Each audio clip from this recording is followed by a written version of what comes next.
Hefur þú einhvern tímann verið sorgmædd eða áhyggjufull en þegar þú reyndir að tala, fannst þér eins og enginn hafi raunverulega hlustað á þig? Þetta er erfið tilfinning, ekki satt, þegar allt sem þú þarft er einhver til að hlusta án þess að segja þér hvað þú átt að gera. Hittu Maju, góða og samviskusama stelpu sem elskaði að gróðursetja fræ í skólaverksverkefni sínu. Í dag var þó venjulegt bjart bros hennar falið undir skýi af áhyggjum og djúpum vonbrigðum. Sérstakt sólblómaverkefni hennar, sem hún hafði sinnt af mikilli alúð í margar vikur, dafnaði ekki eins og hún hafði vonast til. Litlu grænu sprótarnir voru því miður að visna og hún gat ekki skilið hvers vegna þetta gerðist þrátt fyrir allar hennar tilraunir. Maja sá vinkonu sína, Leo, við skólalóðina, hamingjusamur að naga stökkt grænt epli. Leo, byrjaði hún, rödd hennar mýkri með smá skjálfta, sólblómaverkefnið mitt er að mistakast og ég er virkilega niðurbrotin vegna þess. Leo hætti strax að sveiflast, augu hans víkuðu af áhyggjum og skjótum vilja til að hjálpa. Ó nei, Maja, notaðirðu nóg vatn á hverjum einasta degi, kannski plantaðirðu því á rangan, skuggalegan stað. Þú hefðir átt að athuga jarðvegstegundina betur fyrst. Hann meinti vel og ætlanir hans voru örugglega góðar en hraðvirkar spurningar hans og skyndilegar tillögur urðu til þess að Maja dróst svolítið saman. Hún vildi bara deila þungum tilfinningum sínum og byrði á hjarta sínu, ekki fá lista yfir allar mögulegar villur sem hún hefði getað gert. Þetta er í lagi, Leo, held ég, muldraði hún, axlir hennar slökuðu niður þegar hún sneri sér hægt undan. Hún fann sig enn verr en áður, eins og tilfinningar hennar væru ekki mikilvægar, aðeins hagnýta vandamálið sem þurfti að laga. Bylgja einsemdar skólaði yfir Maju, hún fann sig miskilna og sannarleika eina í sorg sinni. Það virtist sem enginn skildi raunverulega dýpt áreynslu hennar og síðar í hjartasorg. Seinna rólega eftirmiðdaginn sá Maja hina vinkonu sína, Söru, sitja rólega á afskekktum garbekk, djútsokkin í heillandi bók. Sara hafði alltaf rólega, blíða framkomu og vingjarnlegt, hugsandi svipmót.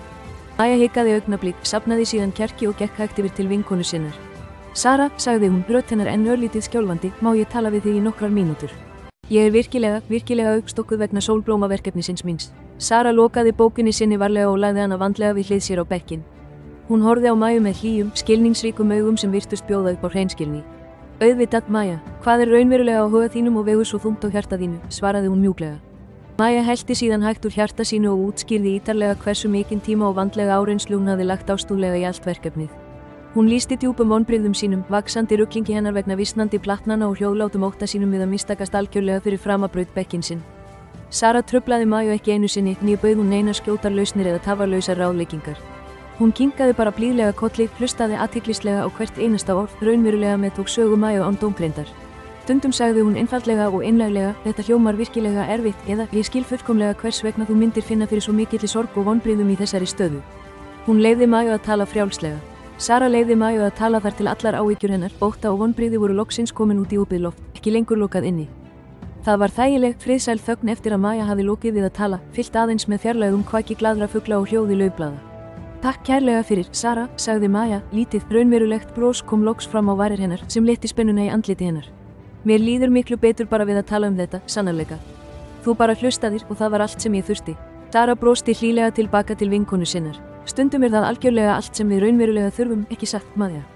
Bara einhver nógu góður til að heyra okkur, raunverulega heyra okkur, án þess að reyna að laga allt. Maja kinkaði kolli í djúpri samþykkt og áttaði sig á gríðarlegum mun á milli samræðana tveggja. Hún skildi loksins djúpan sannleika, sannir vinir þurfa ekki alltaf að koma hlaupandi og leysa öll vandamál þín strax. Stundum er verðmætasta og mesta gjöf þeirra einfaldlega að vera til staðar, bjóða upp á þolinmætt, hlustandi eyra og hjarta fullt af samkennd og skilningi. Hlustun án dómgreindar hjálpar okkur öllum að finna okkur sannarleika öruggt metin og djúplega umhugðum af þeim sem eru í kringum okkur. Hún byggir virkan mun sterkari og dýpri vináttubönd sem gerir okkur kleift að deila okkar ekta, sanna sjálfi án nokkuð sótta við að vera dæmd eða misskilin. Mundu, þú hefur líka vald til að vera sá frábæri, styðjandi vinur fyrir einhvern annan. Bara hlustaðu með opnu hjarta. Þér fannst þessi saga gagnleg og snertandi, vertu vissum að gerast áskrifandi að Íslandi hefur fyrir meira hvetjandi efni eins og þetta. Vinsamlegast líkaðu við þetta myndband og deildu hugsi athugasemdum þínum í athugasemdarhlutanum hér að neðan.